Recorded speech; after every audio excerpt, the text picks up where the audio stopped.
I wonder how you feel about last things, like when you get to the last sweet in your favourite bag of sweets and you wish there could be more. Or when you turn the page, the last page of a really good book and you just wish the story could carry on.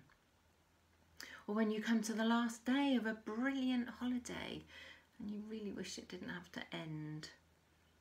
I wonder how Jesus felt, knowing that this was the last time he would celebrate the Passover in this way with his friends. My worst last thing is the last day of a visit with my American family. It's my worst thing because I know that the next day either they or we will have to get on an aeroplane and fly home. And then we won't see each other again for a really long time, and it makes me so sad. We have this tradition that on the last evening we have a takeaway because, quite frankly, nobody really feels like cooking. But then I don't really feel like eating either because my tummy is in knots waiting for the next day.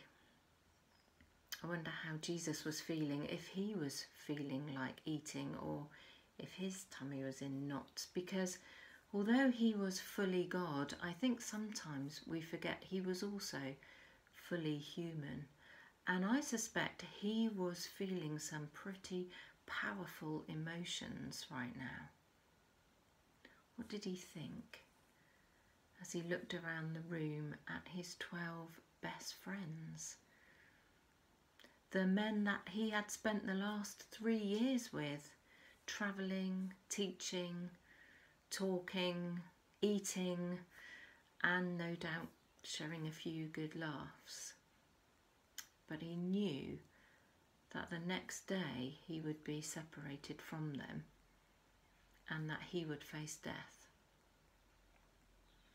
The Passover meal was an annual Jewish festival, a celebration of God's miraculous rescue of his people from slavery in Egypt hundreds of years before.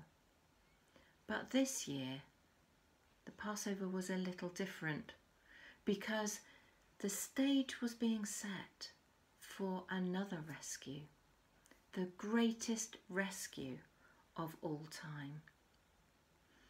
I think the mood in that upper room as Jesus gathered with his disciples to celebrate the Passover must have been a little different.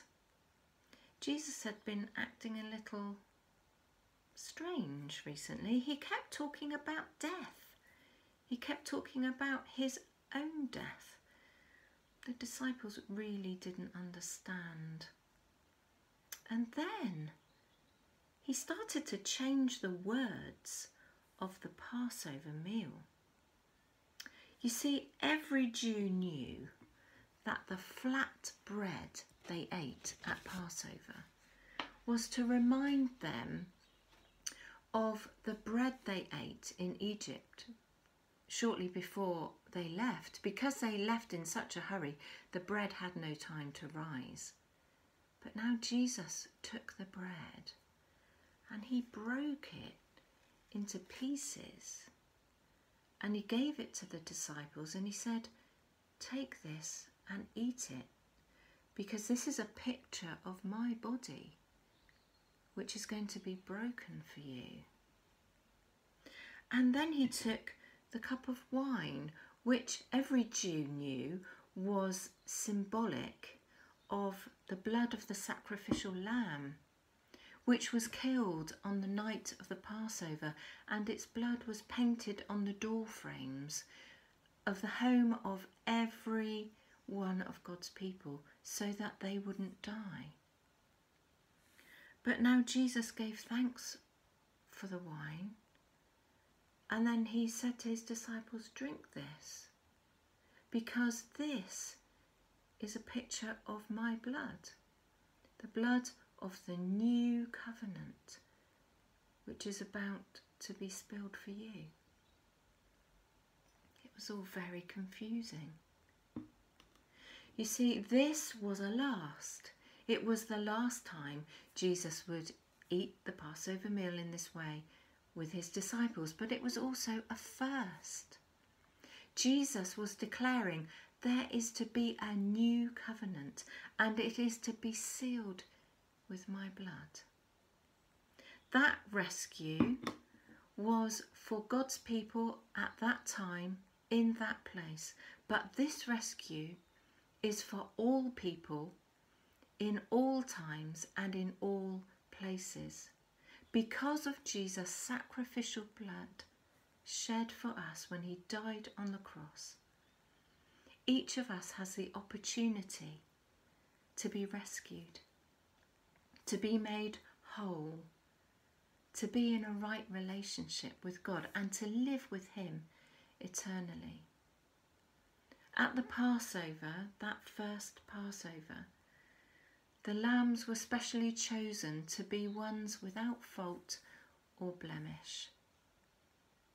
Jesus was the only one without fault or blemish. He was the only one good enough to take all that sin and shame and to free us from it. The prophet Isaiah tells us that Jesus was wounded for our wrongdoing.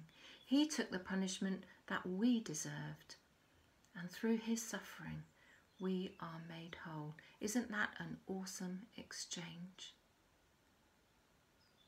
I had a friend who knew that he was coming to the end of his life, and so he recorded messages for each member of his family because he loved them very much, and after he died he wanted them to be able to have something that reminded them of how much he loved them.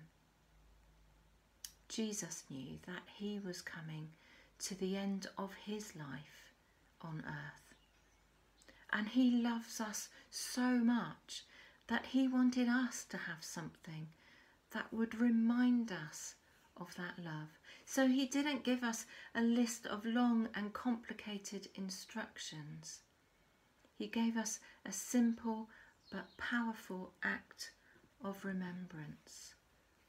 Broken bread to remind us of his broken body. The wine to remind us of his blood shed for us. To remind us of his sacrifice. He invited us to his table. Isn't that amazing?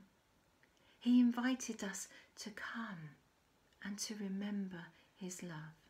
The table is a place of gathering. It's a place of belonging. It's a place of being loved and included. And we are all invited.